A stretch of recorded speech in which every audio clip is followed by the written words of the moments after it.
Hey there, students. Welcome back. And today we are going to get into chapter 13 of the textbook, A House Divided. And this chapter is all about the events leading up to the American Civil War. So let's get started. Here are our key terms for this lecture, and we're going to begin with the Mexican-American War, and we're going to talk about the Mexican-American War, how it started, background information.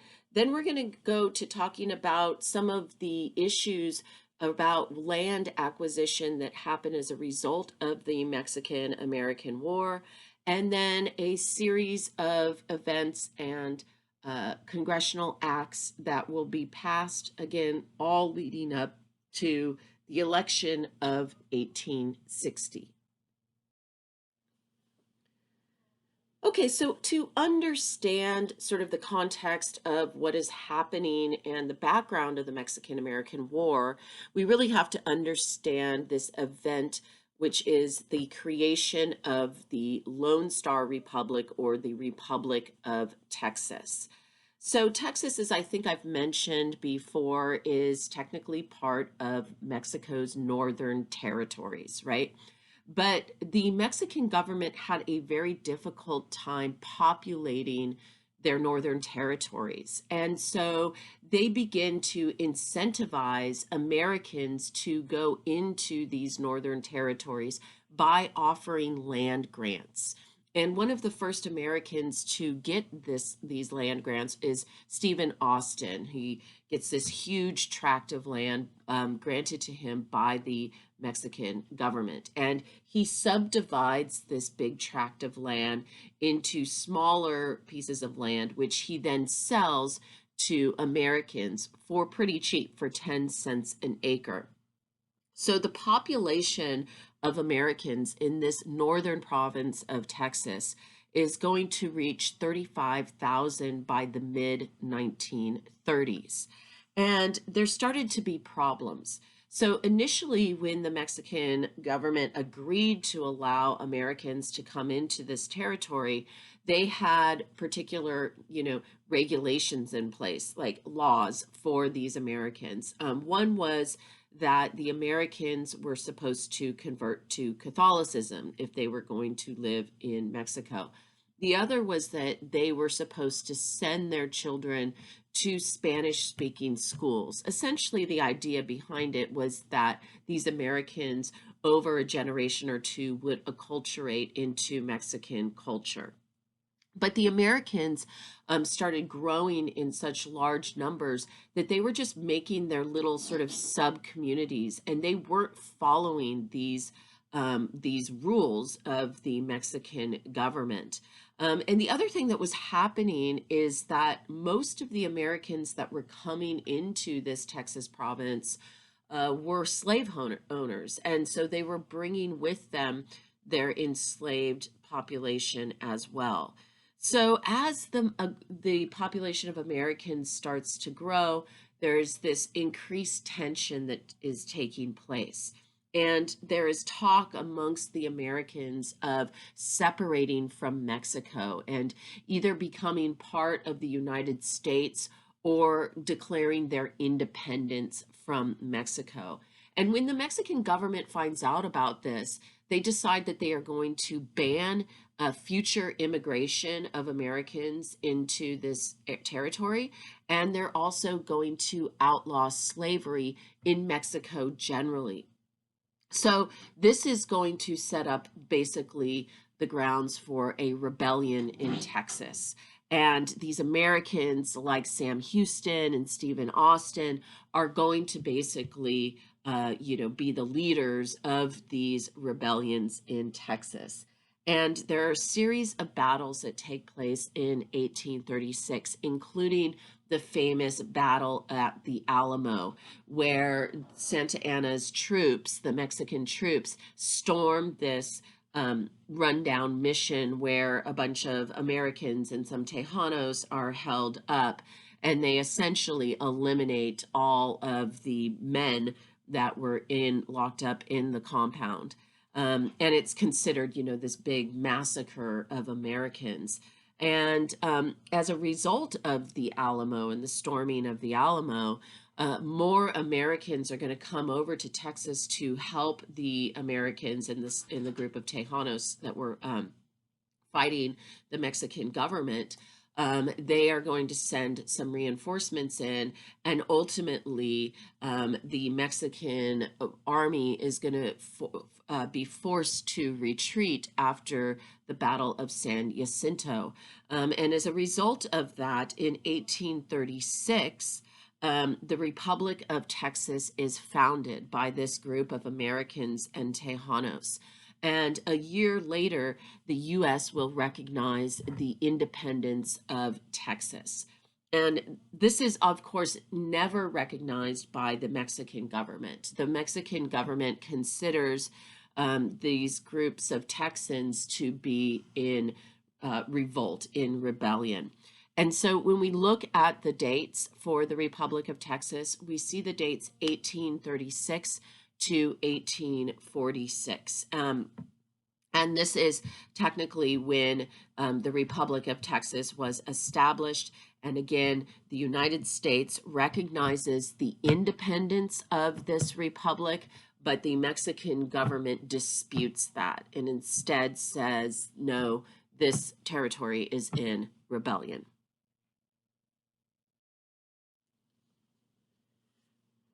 Okay, so here we see an image of the famous Alamo. Again, a mission that was built in San Antonio, and it becomes like the fortress for this group of Americans and Tejanos that were fighting against the Mexican government. And again, this, battle cry, essentially, remember the Alamo, is what then motivates a bunch of Americans, mostly Southern Americans from the southern states, to come over and fight back the Mexican army, which will be again forced to retreat at the Battle of San Jacinto, which happens after the Alamo. Okay, so in this environment, a man by the name of James Polk is elected president, and he will take office in 1845. His predecessor, John Tyler, will actually, before he leaves office in 1844, he annexes Texas for the United States. So he basically makes this very aggressive move to annex this Republic of Texas. Now, the people who were living in the Republic of Texas, for the most part, supported this move by the United States. So there was no resistance there. Where there was resistance was with the Mexican government. And once John Tyler annexes Texas, the Mexican government then cuts off all diplomatic relationships with the United States. Now, this is all happening as James Polk is coming into the presidency. Now, James Polk is very much along the lines of the westward expansion movement in Congress. He is very much along the lines of Andrew Jackson, this sort of mentality of manifest destiny, that the United States is destined to expand westward and eventually reach the Pacific Ocean.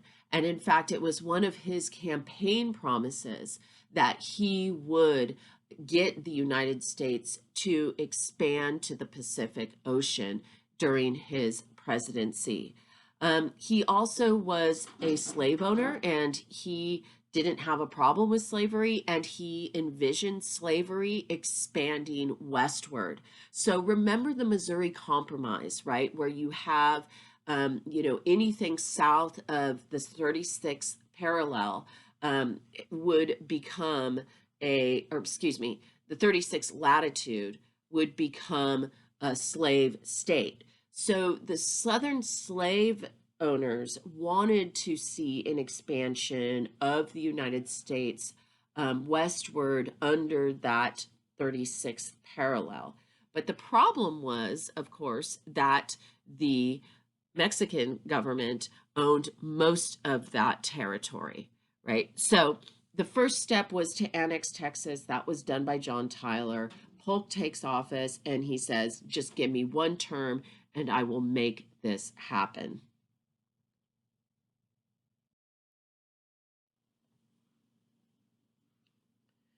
Okay, so here is basically the steps leading up to the Mexican-American War, and I'm sure that you can kind of see how it's set up now.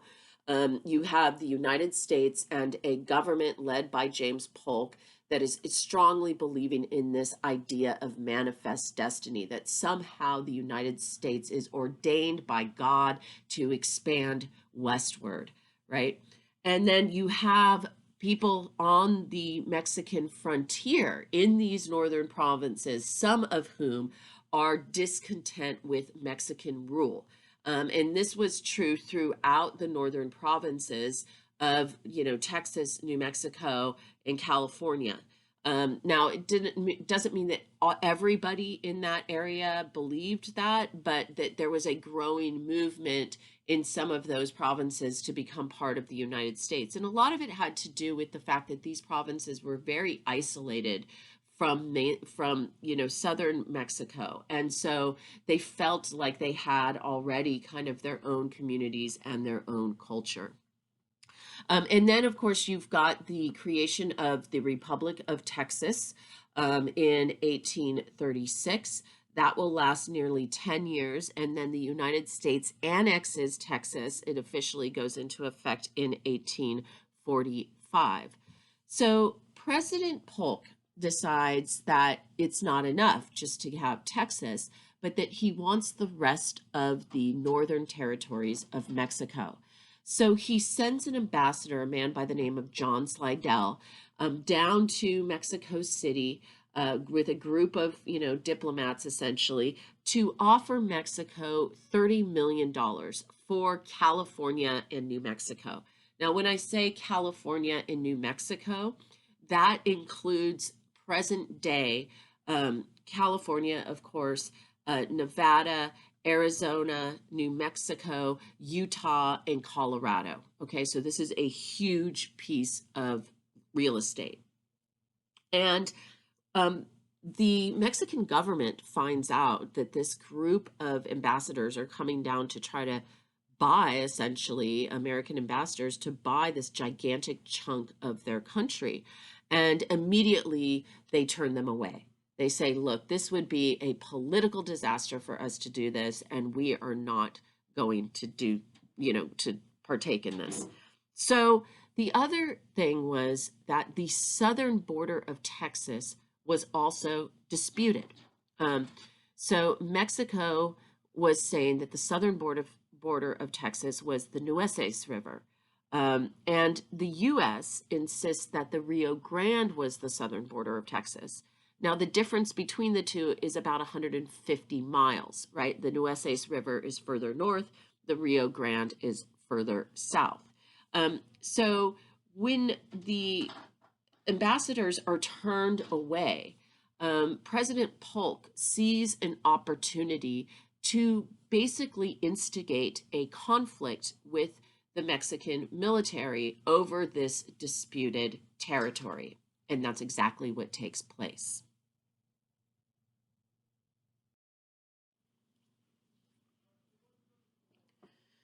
So President Polk orders Zachary Taylor, who you see pictured here, to move his army from Texas, from the Nueces River, down into this disputed Texas territory between the Nueces River and the Rio Grande.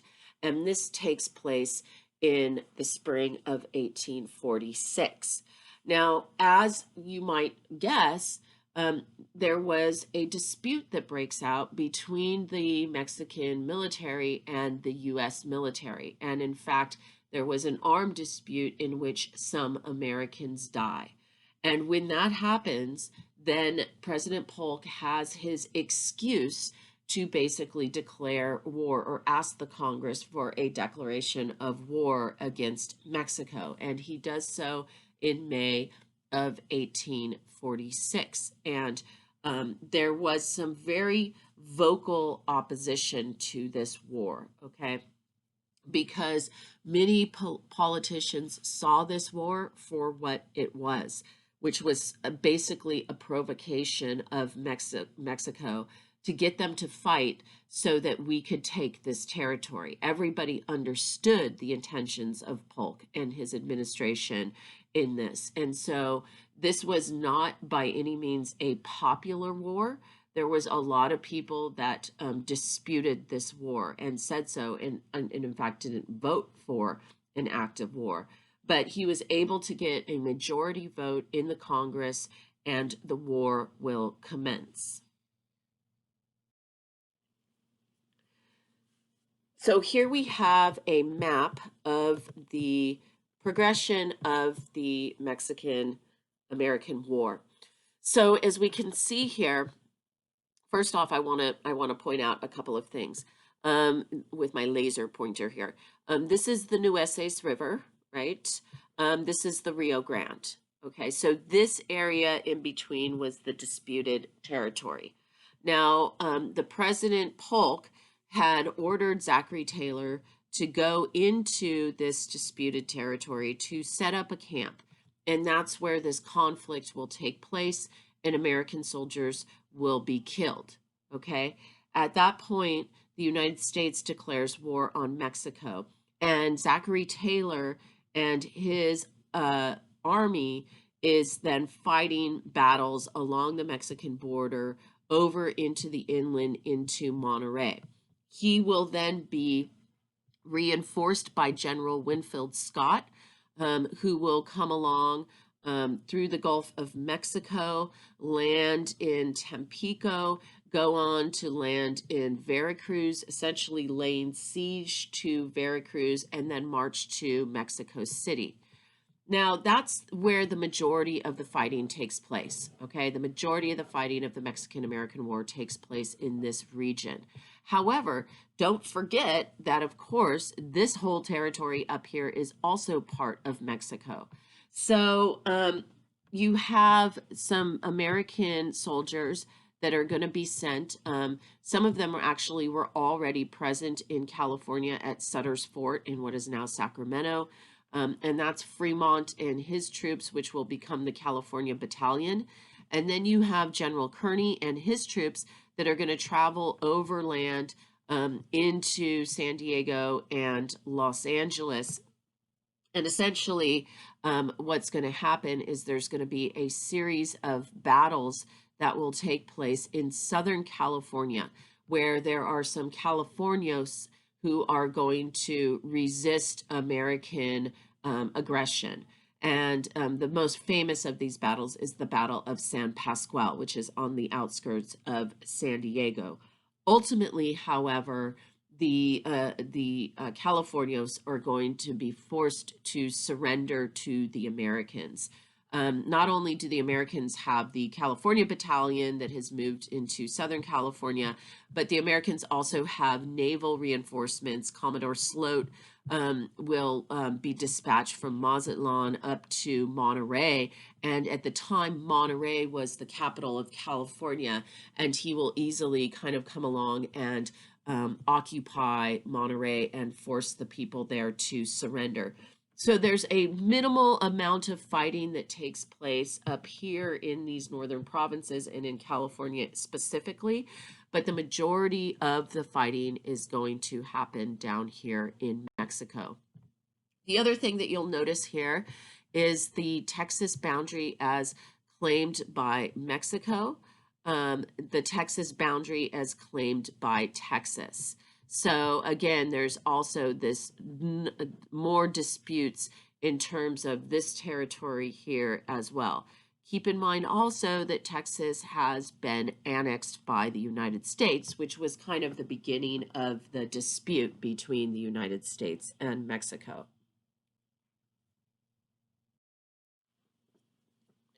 Okay, so once Winfield Scott's troops are able to descend upon Mexico City, and it was by no means easy, there was a lot of fighting and there was a lot of battles that took place. But eventually, once they reach Mexico City, which of course is the capital of Mexico, the Mexican government surrenders to the Americans. And this is in 1848. So this is after 2 years of fighting. And the Treaty of Guadalupe Hidalgo will be signed. Now, the Treaty of Guadalupe Hidalgo is a very controversial treaty in history because essentially what the United States does is take a gigantic, huge amount of land from Mexico as a result of this treaty. So there is a new border for Mexico, and it is way further south than it once was. It will be 1 Marine League south of San Diego. This is the way it's written in the treaty, across to the Colorado River, to the Gila River in New Mexico, and then to the Rio Grande River in Texas. Basically, 500,000 acres or 500,000 square miles was ceded to the United States. The United States does agree to pay Mexico $15 million for this land. This is half of what they had initially offered for this land. And then what do we do with the inhabitants of these regions of what was once Mexico, right? So there were some things that were written into the treaty about this. So it was written into the treaty that property and citizenship would be promised to the inhabitants, okay? The way that the citizenship worked was it was citizenship by default. So if you were somebody who was a Mexican citizen who lived in these northern provinces and you decided to not leave and go south into what was then what had become officially Mexico, then by default you would become an American citizen after 1 year. Now, there was an article in the treaty, Article 10. And this particular article would have honored Mexican land grants. So the Mexican government had given out hundreds of thousands of acres of land to people who settled in these northern provinces. And this article, which was written into the original draft of the treaty, was eventually omitted from the final document by the United States Senate. The reason why this is important is because for a lot of people, this will be the beginning of the end of their property rights in these northern provinces, particularly for the Californios who had these massive ranchos in California that existed as a result of these land grants. This was prime real estate, a lot of it along the coast, a lot of it in the Central Valley where there was very fertile land. Essentially, those land grants will be challenged in court by Americans who are coming in and squatting on these lands. And eventually, many of these Californio families will end up losing their land and their ranchos because this Article 10 was never officially adopted by the U.S. Senate. This war also killed a lot of people. 13,000 Americans will die in this war, and 50,000 Mexicans will die. And that number for 50,000 actually does also include civilian populations, because civilian populations were targets, particularly of the sieges of cities like Veracruz. This was, again, one of the reasons why a lot of people were opposed to this war, because it really did appear to some politicians that this was just simply an act of aggression by the United States. But the Treaty of Guadalupe Hidalgo will be ratified in February of 1848, and the United States will now stretch from the Atlantic Ocean to the Pacific Ocean.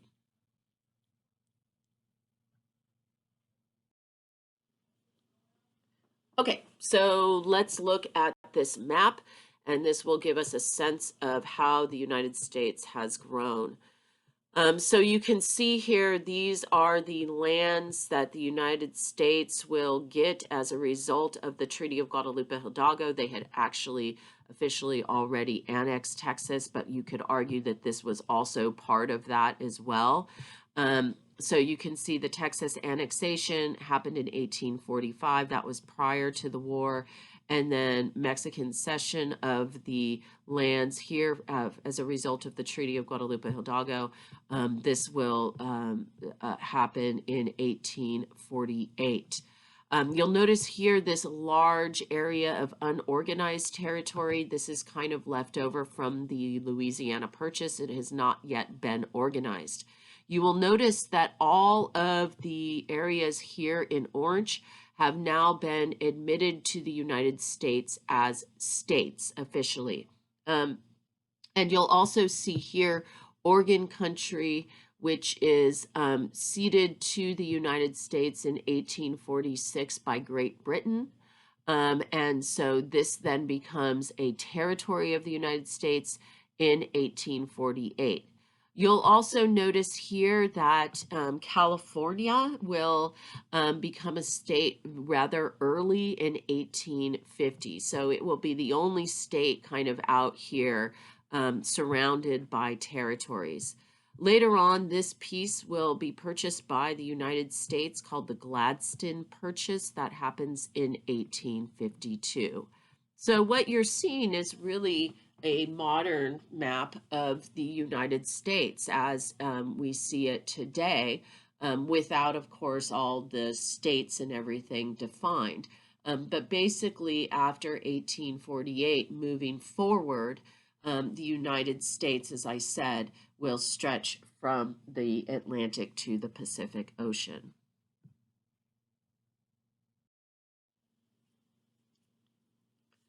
Okay, there's going to be another presidential election in 1848.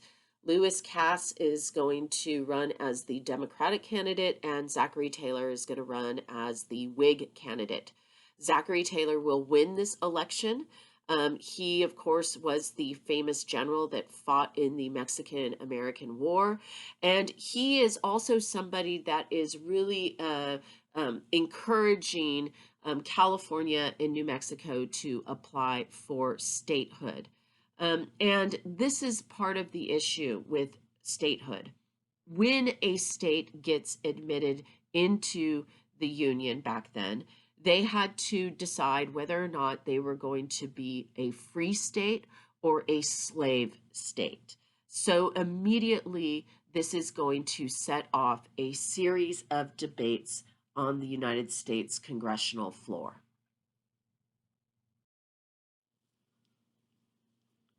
So we can see here how the electoral map, and again, this just kind of shows us how the Electoral College voted in this particular election of 1848. So you can see it was pretty close, and there was a lot of support both for the Whig and the Democratic candidate in the South. And that's kind of interesting as well, because Zachary Taylor himself was a slave owner. But he didn't necessarily encourage the spread of slavery. He was kind of on the fence about it. So he got mixed support from slave owners in the South. Keep in mind, right? So here is Missouri. Okay, so under the Missouri Compromise, this area was slave, right?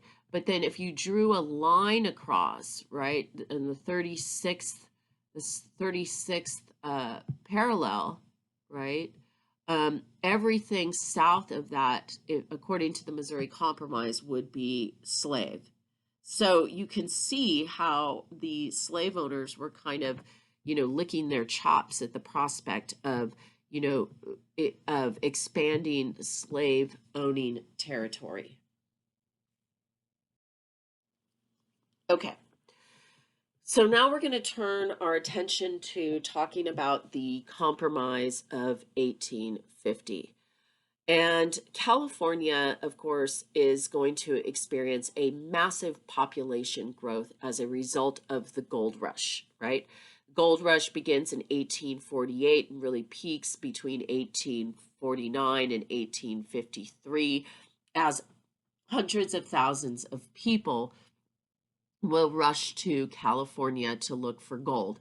And these are people that are coming from all over the world, right? So the population of California increases very rapidly, and very quickly they are eligible for the 60,000 population requirement to apply for statehood. And so they hold a constitutional convention in California in 1848 to write up a constitution. And the people who were present at that particular constitutional convention decided that they wanted California to be admitted into the United States as a free state. Now, this is going to set off a huge controversy in the United States Congress, right? Because California did not want to split, wanted to remain one single state, and wanted to be free. And so there was opposition to California entering the Union as a free state, because that would have put it within that Missouri Compromise boundary of a slave owning state. So this debate goes on back and forth, back and forth. Is California going to become a state? Is it not going to become a state? Are we going to split it in half? Like, what are we going to do here? So the compromise that eventually was made, known as the Compromise of 1850, was that California would enter the Union as a free state. But in exchange, New Mexico and Utah, which were also part of that giant land grab that happened as a result of the Treaty of Guadalupe, Hidalgo, it was decided that the issue of slavery would be decided by popular sovereignty. Popular sovereignty. Now, what does that mean? That's a fancy way of saying it will be decided by a people's vote. Okay. So the idea was the people of that state, once it became a state, would vote as to whether or not it would be free or whether or not it would be slave. Okay. That's totally different than the Congress deciding, right? Okay, number 3, Texas agreed on a boundary with New Mexico. So there had been some disputes about the boundary with New Mexico. That was thrown into this compromise as well. Congress ended the slave trade in Washington, D.C. Okay, now the slave trade, not slavery, but the slave trade was ended in Washington, D.C. What does that mean? That means that slave markets no longer will be legal in Washington, D.C. This is something that representatives from free states had been asking for and campaigning for a long time, because those representatives that were from free states would have to come to Washington, D.C. to attend their congressional sessions, and there would be slave markets on the streets of Washington, D.C., and they contested that. They thought that there should be no slave markets in Washington, D.C. So this compromise allows for that, okay? It ends the slave trade in Washington, D.C. But in exchange for that, the slave owners got something, and that's more stringent fugitive slave laws were enacted, meaning that stricter punishments were put in place for people that harbored fugitive slaves in the northern states. And Zachary Taylor, unfortunately, dies in office because he eats a bowl of bad cherries and drinks some bad milk. We're not sure which, or maybe both. But he dies of this horrific sort of gastrointestinal thing. And his vice president, Millard Fillmore, will be the one who will sign the Compromise of 1850 into law. So this is a lot of kind of give and take, right? You can see how the free states got a lot here, but you can also see how the slave states got a lot here.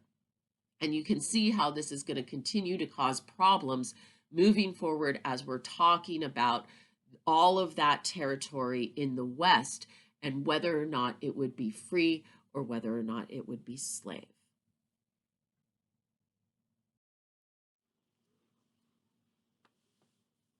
Okay, so here we are, a map. Thank goodness, map. Thank goodness for maps. They help us visualize things. So here we go.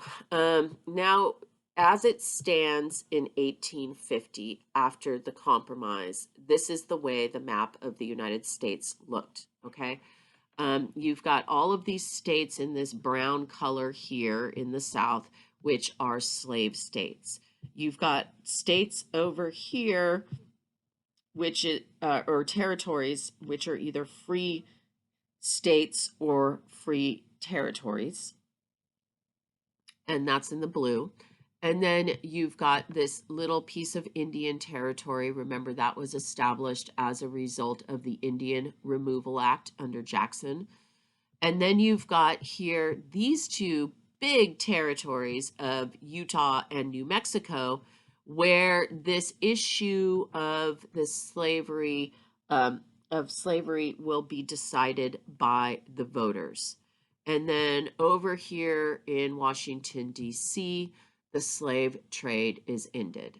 So this is just a visual representation of the Compromise of 1850.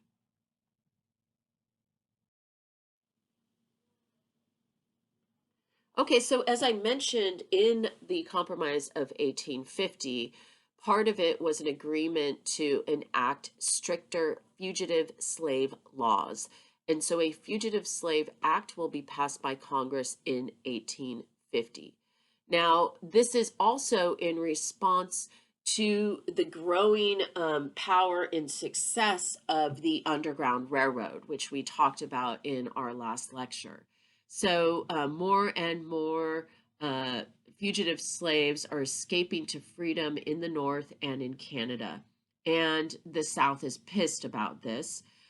So essentially, what the Fugitive Slave Act does is it requires every citizen living in these northern areas to basically become slave catchers.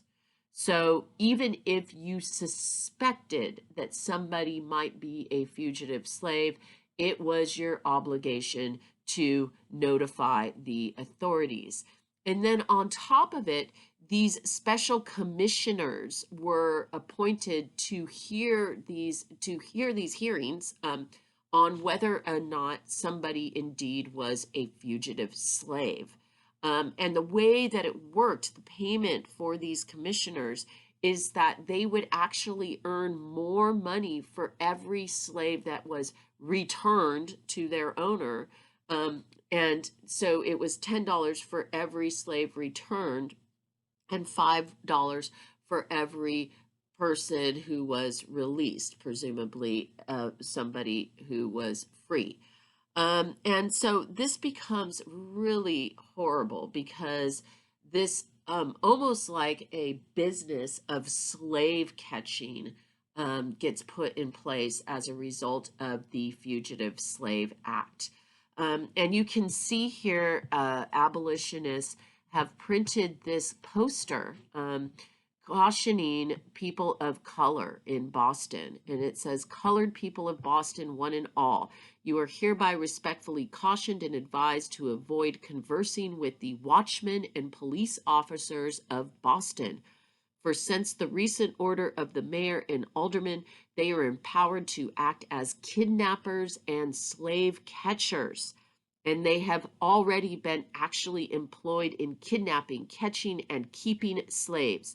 Therefore, if you value your liberty and the welfare of the fugitives among you, shun them in every possible manner as so many hounds on the track of the most unfortunate of your race. Keep a sharp lookout for kidnappers and have top eye open." And you can see the date here is April 24th of 1851. So this is in direct response to this it is a federal act, Fugitive Slave Act. So you can see that it was a very dire situation. And people certainly were profiting off of catching what they thought were fugitive slaves. Or maybe they didn't think, they just wanted the money.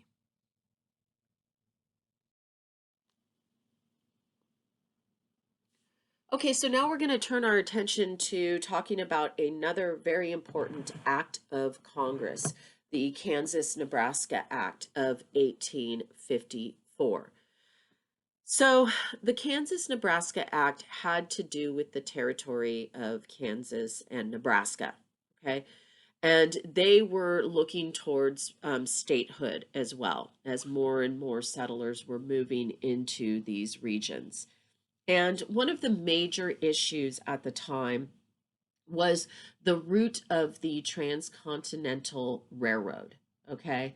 So a lot of politicians really wanted the Transcontinental Railroad, the first Transcontinental Railroad, to be built across their states, right? And so they had an interest in making this happen. And so they had this in the back of their mind as they were discussing this Kansas Nebraska Act. And in particular, a man by the name of Stephen Douglas, who was a politician from Illinois. He was a contemporary of Abraham Lincoln. He was also kind of Abraham Lincoln's political rival. He was very much in favor of this transcontinental railroad going across the state of Illinois. And so there was this dispute, right, about allowing Kansas and Nebraska to come into the Union and whether or not they would be slave and whether or not they would be free. So Stephen Douglas and other Northern politicians kind of strike a deal with the Southern politicians, and the Southerners will agree, based on this deal, to vote for a northern route for the Transcontinental Railroad, just for the first Transcontinental Railroad, if Nebraska would be admitted with popular sovereignty. Okay. And so you went back and forth about this, but ultimately, Stephen Douglas will propose this bill in January of 1854. What does the bill do? Well, it repeals the Missouri Compromise, which had already basically been repealed with the admission of California as a free state. But this officially repeals the Missouri Compromise, so that technically slave states could go north of that 36th parallel. And it divides the territory that was being talked about in two, between Kansas and Nebraska. And essentially, it leaves the issue of slavery up to popular sovereignty again. So now not only do you have the territories of Utah and the territories of New Mexico, where they're saying the voters will decide whether or not this becomes a slave or free, but now you've got Kansas and Nebraska that now are offering voters that choice. So this is becoming a more and more an issue as to whether or not these territories are going to be filled with slave owners or non-slave owners, right? Now that's really become what the primary issue is. So moving forward, this is going to cause problems, and we're going to talk about how that is.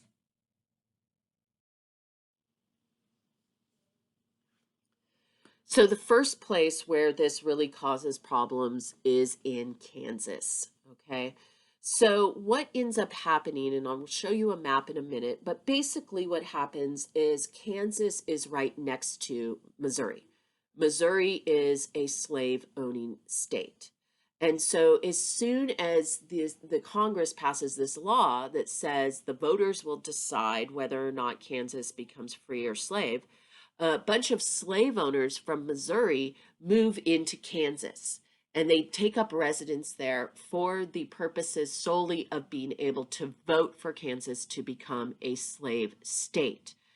This will lead to a dispute between the slave owners in Kansas and the non-slave owners in Kansas. And basically, you have in May of 1856, the beginning of a little mini civil war in Kansas. And this is generally referred to as Bleeding Kansas. It takes place between 1856 and 1858. It begins with the sack of a anti-slavery town in Kansas, Lawrence, Kansas, by a pro-slavery group. So they attack it. There's like rioting and fighting in the streets, etc. John Brown, who we are going to talk about in much greater detail in a minute, John Brown goes out to Kansas specifically to retaliate against this attack on Lawrence, Kansas by this pro-slavery group. And he brings with him some of his sons, and they end up retaliating by killing 5 pro-slavery settlers who were they held responsible for this sacking of Lawrence, Kansas. So all this fighting will go on back and forth for a couple of years. Several hundred people are going to end up dying as a result of Bleeding Kansas over these 2 years. And of course, it sets off debates within the U.S. Congress over slavery. And so this is something that is just almost like it really is a preview of things to come, right? And we can see that eventually what's going to happen is that this is just basically a preview of the Civil War. Okay, so here we have a map of the various major fightings, major violent outbreaks that take place in Kansas over the course of these 2 years. You'll notice here, this is Lawrence, Kansas, so this is where it kind of all begins, but then there are all of these other battles that take place.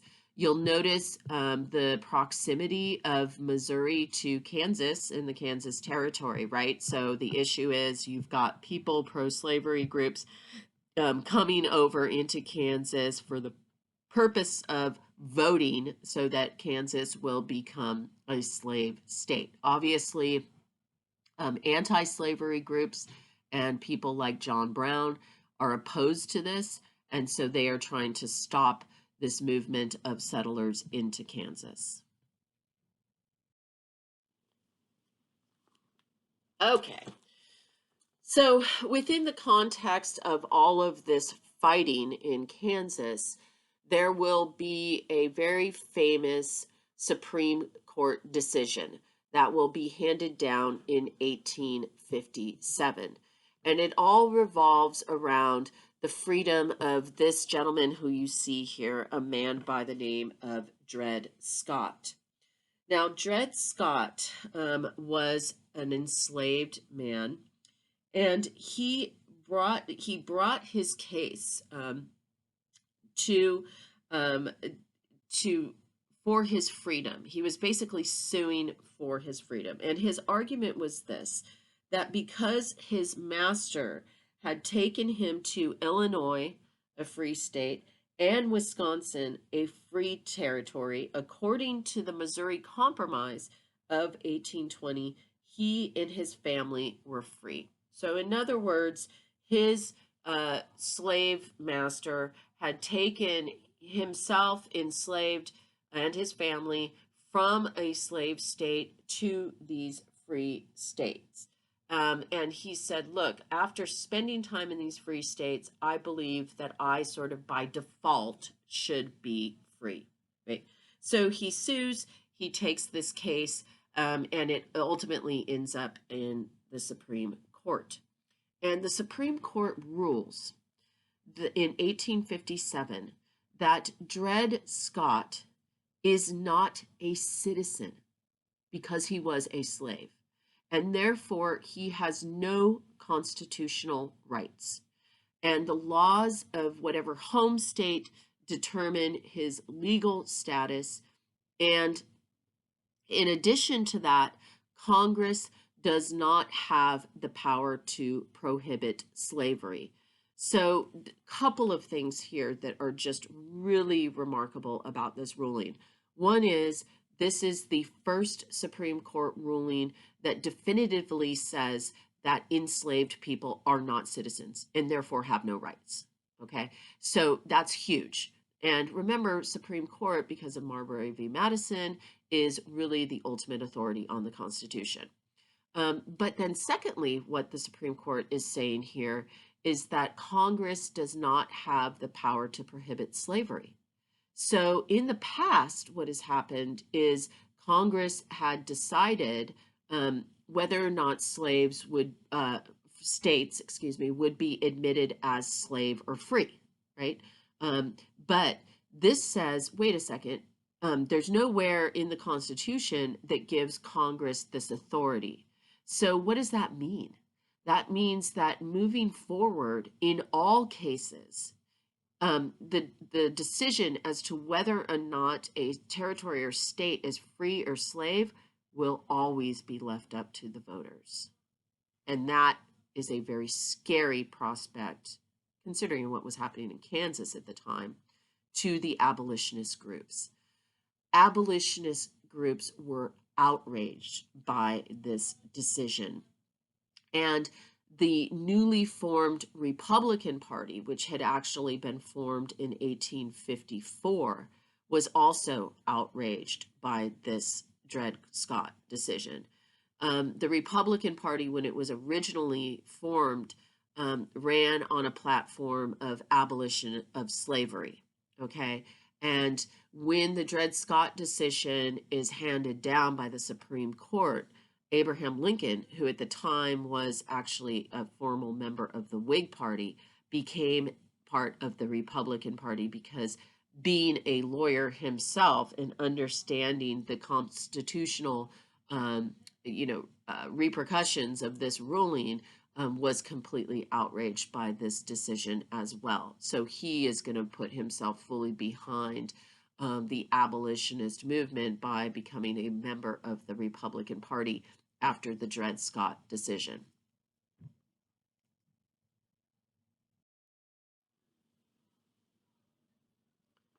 Okay, so let's talk about John Brown, shall we, and Harper's Ferry.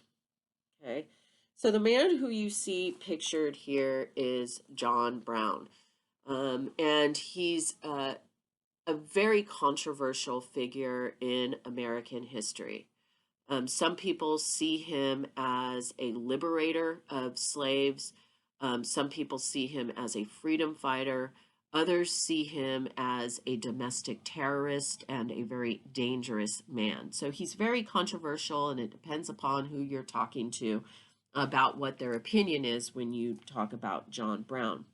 But John Brown was born in Connecticut in 1800. Of course, Connecticut was in the process of becoming a free state in 1800. And he was born to a very religious, anti slavery family. And as an adult, he continued to be very religious and believe essentially that he was been ordained by God to go on a mission to end slavery. He moves about the country with his very large family. He had 20 children altogether, and he gave money to various causes, abolitionist causes, such as the Walker's Appeal, which I talked about when I talked about the abolitionist movement, which was this very influential paper that came out that, basically on a regular basis that talked about the abolition of slavery. He was a member of the Underground Railroad, and he helped move fugitive slaves to freedom. In his life, he and his wife adopted a black child who was basically an orphan of one of these Underground Railroad families. He gave land away to freed people and also to people who were fugitive slaves that needed land and a place to basically live. And in 1855, he and five of his sons went to Kansas to retaliate on the attack of Lawrence, Kansas, and he will kill five of the pro-slavery settlers along with his sons. And after that, he basically becomes a fugitive from the law, and he's wanted for murder. And but he's organizing a bigger event. he wants to see a full revolution in the South. And he is being funded by all of these sort of secret supporters who are funding his abolitionist cause. And he has a plan for a violent uprising in the South. And in 1859, he and a group of 21 men, led by himself, go into Harper's Ferry, Virginia, and they storm the arsenal, the federal arsenal at Harper's Ferry. Now, this is like a weapons storehouse, and they storm it, but they are stopped. They actually successfully get inside and everything, but they are unable to actually leave with the weapons because a group of soldiers are dispatched, actually, soldiers that were led by Robert E. Lee at the time, to go to Harper's Ferry to stop John Brown and his fellow co-conspirators. He and his other conspirators were either shot and killed on spot, or they were arrested and eventually hung for treason, including John Brown. Now, the reason why this is important, right? Harper's Ferry, John Brown, all of this stuff, is it divides the country even further. On the day that John Brown was hung, in the North, in some northern cities where abolitionists were the majority, there were church bells that rang, mourning, flags that were put out, and people were mourning him. In the South, people were so distraught that their northern counterparts were actually mourning somebody that was planning and plotting to go down and essentially kill large populations of slave owners. And so John Brown in the raid at Harper's Ferry essentially serves to further divide the country in a time where the country was already very divided.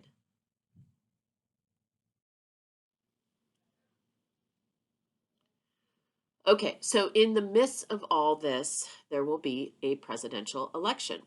And this is the election of 1860. Now, this is actually a four-way election, okay?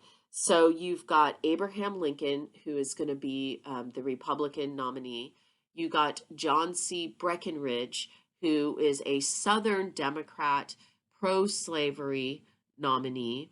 You've got Stephen Douglas, who is a Northern Democrat, not quite as pro-slavery, but isn't going to be an abolitionist either. Okay, just kind of wants things to remain the same. And John Bell, who will run as part of the Constitutional Union Party, which is essentially just in favor of holding the country together. Okay, and this was a very popular party in border states that bordered, slave and free states.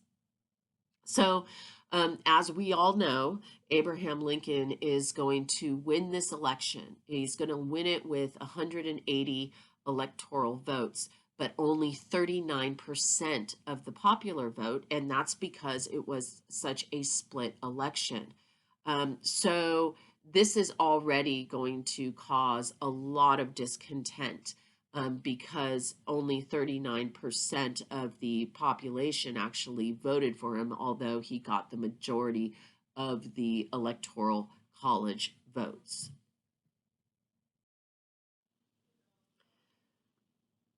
So here we see a very interesting electoral map of the election of 1860. And you see here all of the areas in red, which are pretty much all the free territories, are going to vote for Abraham Lincoln. In the South, it's solidly for John Breckinridge.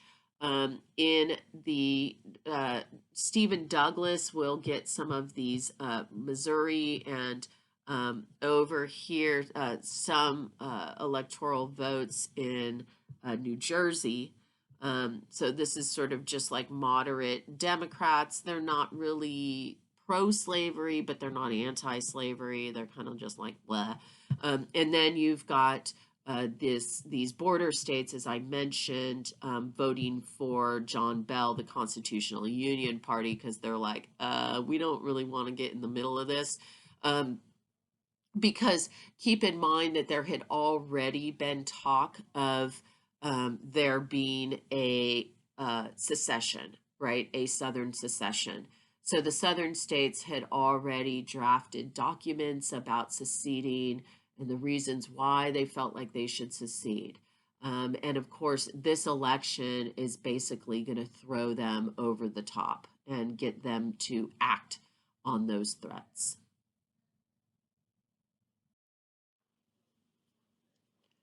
And that is exactly what happens. The election is held in November, of course, as it is today. By December, South Carolina decides to secede from the United States. So Abraham Lincoln has not even become president yet. Back then, the inauguration was in March. So he wasn't set to become president until March of 1861. And here you have South Carolina that's already saying, we're out. 6 other states will follow in February. They included South Carolina, uh, which had already seceded actually, Georgia, Florida, Alabama, Mississippi, Louisiana, and Texas, and those 6 will form the Confederate States of America, right?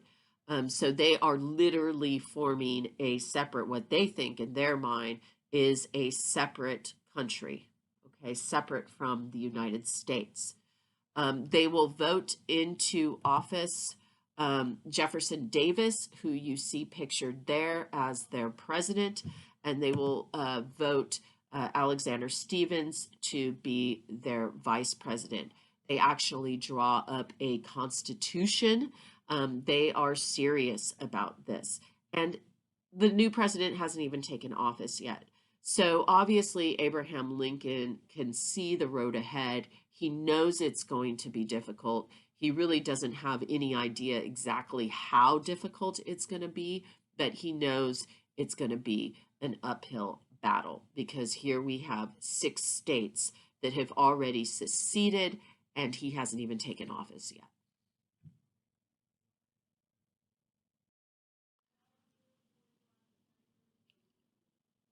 Okay, so here we see the map as it will stand on the eve of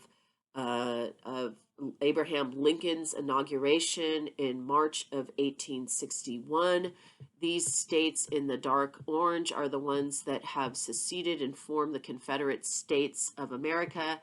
These states up here are technically still part of the United States. That's going to change after the beginning of the war, but we'll talk about that in our next lecture when we get into chapter 14 and the American Civil War. All right, guys, take care.